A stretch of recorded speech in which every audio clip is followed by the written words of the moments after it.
And let's try to find a hue. Let's try to go for kind of a gold hue. So we're going to move down here. It's going to be somewhere between orange and yellow, as gold is somewhere between orange and yellow.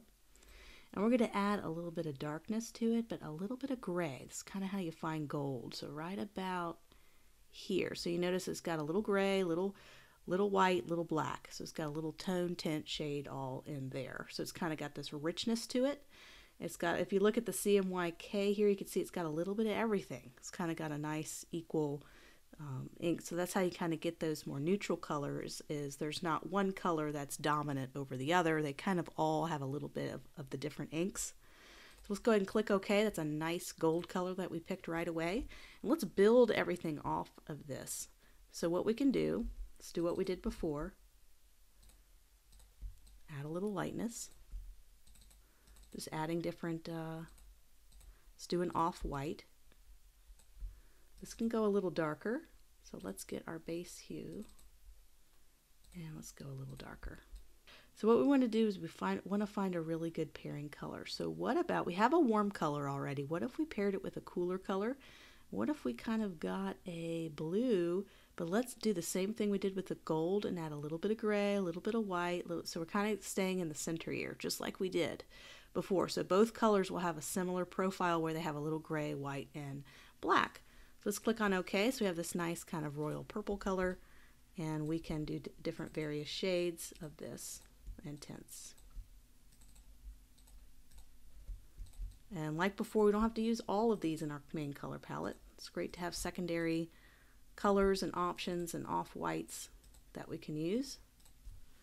So you can see how we can start to build a really nice color palette. So let's say we want to kind of stay softer, maybe eliminate these last two. Maybe we make that a little softer,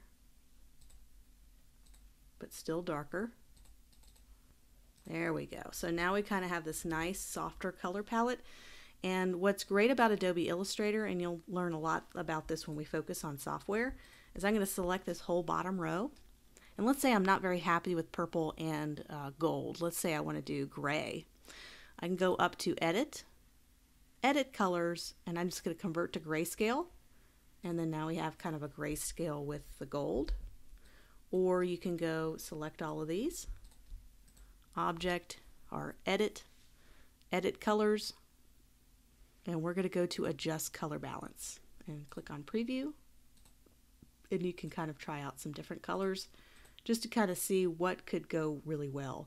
And as I'm adding a little green to the blue, just a little bit, not much, I'm getting this wonderful blue softness here, and don't really like that color, but that's okay because we can drag this one over and take that color and add a little white to it. There we go. So that could be another really wonderful, soft, kind of elegant, high-end color palette. So different from that super high contrast, bright, vivid color palette.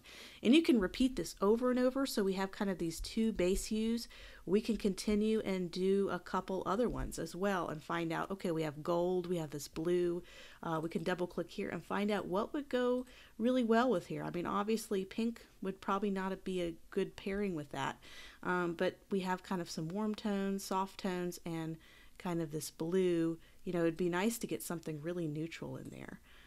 So maybe we can kind of try, and it could be as neutral as gray, right? So we can have gray with this color palette, and we can have different shades and tones of gray. If you ever want to do grayscale, it's all going to be on this left side. This is all grayscale, so white to black. So you have these two strong colors, and then to do something neutral with it makes a little more sense. Because when you start to get three really strong colors competing, it starts to be difficult. So that's why I made this neutral instead of purple or yellow or green. None of those are going to really pair really well because you have such strong colors here. So there we go. There's kind of a more subtle color palette. So hopefully this exercise helps you kind of get into understanding how do you actually select the colors, how do I start the basis of building a color palette, but understanding how to go lighter and darker and different contrasts is a big key into learning how to build color palettes. And I wanted to demonstrate how this works in Photoshop. So I have the color panel open, and you're going to learn all about this a little bit later when you get into the technical side of the software. But this is kind of how, instead of the hue cube, you have lots of different options in Photoshop of how to display the color wheel. So here's the hue cube. This is what we did in Adobe Illustrator, so this will look very familiar to you. We just did all this.